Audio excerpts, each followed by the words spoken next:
Hi, in this video I will be talking about the RC circuit and specifically about charging a capacitor process in an RC circuit. So in this video we will just talk about basic analysis, no calculations. We just want to learn the concept of charging a capacitor and the way we will discuss it in two different time zones immediately after the switch is closed, so the time will be 0, and the second time zone will be after a really long time. We're going to discuss what's going to happen to the capacitor, the charge, the current. So the list I will be discussing, or the items I will be discussing for these two time zones, is the potential difference across the capacitor, the charge stored in a capacitor, and the current through the resistor. So to do that, simply I will discuss it as a graph. So I have here, let's imagine the RC circuit and the charging process. You're gonna have an empty capacitor, have no charges. So let's imagine it as a pocket. It's just gonna be filled with water. And normally, when t equals 0, when the time is equal 0, so practically I am right here.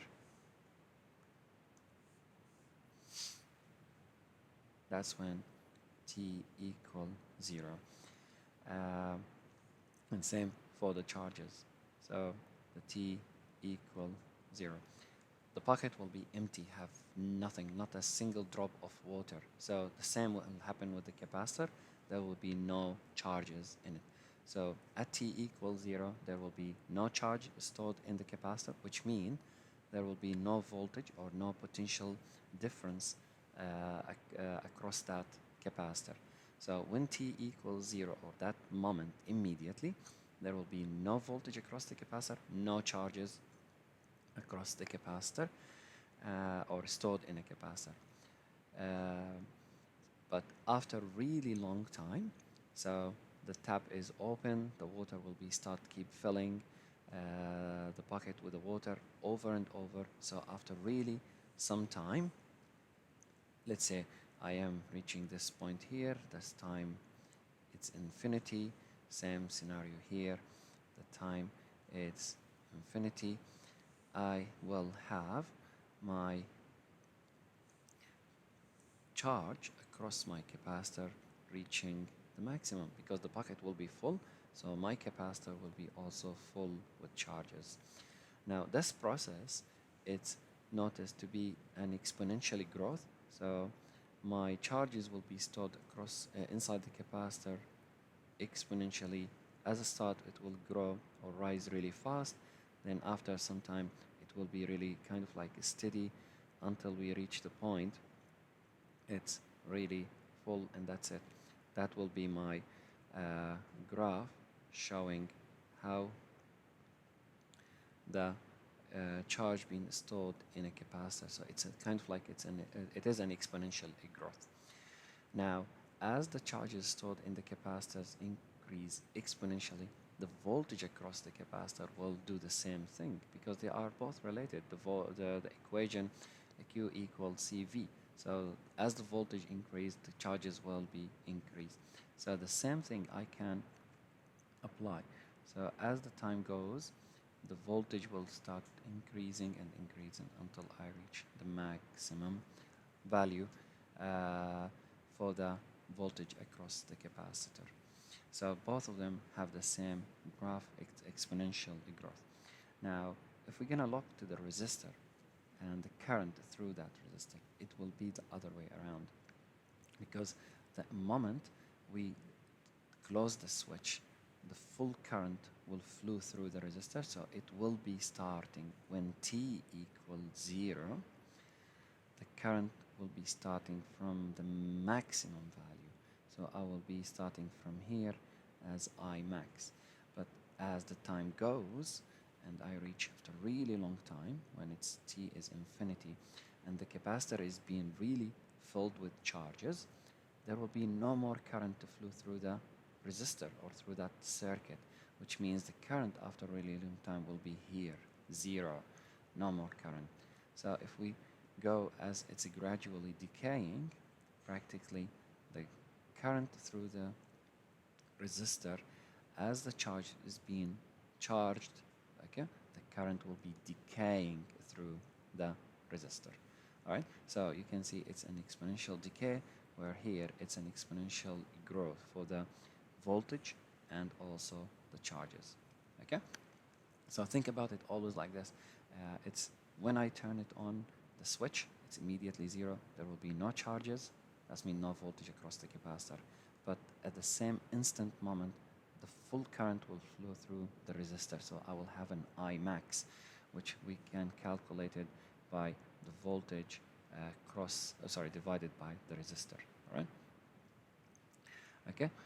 But after really long time, keeping the power supply connected with the capacitor, the charges will stored in the capacitor more and more until it's going to be really full with charges, which means the voltage across the capacitor at that time infinity will be equal to the voltage across the battery, because we kind of like converting that capacitor to be a temporary battery to be used for later on. Now let's show the voltage graph and also the current graph in more organized way. So you can see here the top one showing the capacitor charging voltage, and it's exponentially growing between 0 time and 5t, and that's capital T. It's representing the time constant.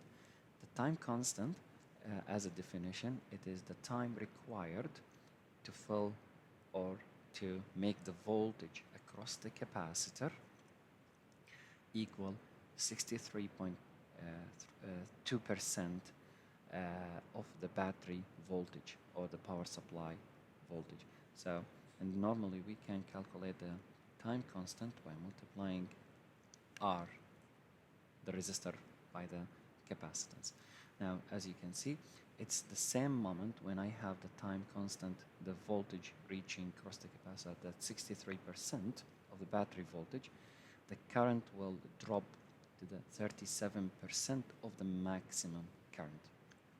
Okay, so one is rising, while the other one is decaying. I hope these graphs making sense now, how it works with each other. Of course, the same graph can be applied for the current across, the charges across the capacitor. Now, as last, this is the summary to summarize the whole thing. The voltage across the capacitor, and the three elements, in fact, the voltage of the capacitor, the charge stored in the capacitor, and the current, we can do it this way. When at time equals 0, these are the values. The voltage will be 0 across the capacitor, no charges, but the current will be the maximum. When I go to the infinity, the voltage across the capacitor will be the voltage of the battery, whatever the value. The charges stored in the capacitor will be the maximum, so you just find the capacitance multiplied by the voltage. The current after really long time across that resistor will be vanished, 0, no current. Now, if we're gonna discuss it, what is if it's about any time between the 0 time and the infinity time? Well, we just follow these equations. For the voltage across the capacitor, you have the top equation, and it will discuss any time. You can find the voltage across the capacitor as a function of time, any time during the charging process. Same for the charge. And for the current, we will start from the maximum, and then will we decay until we get 0 with the same formula.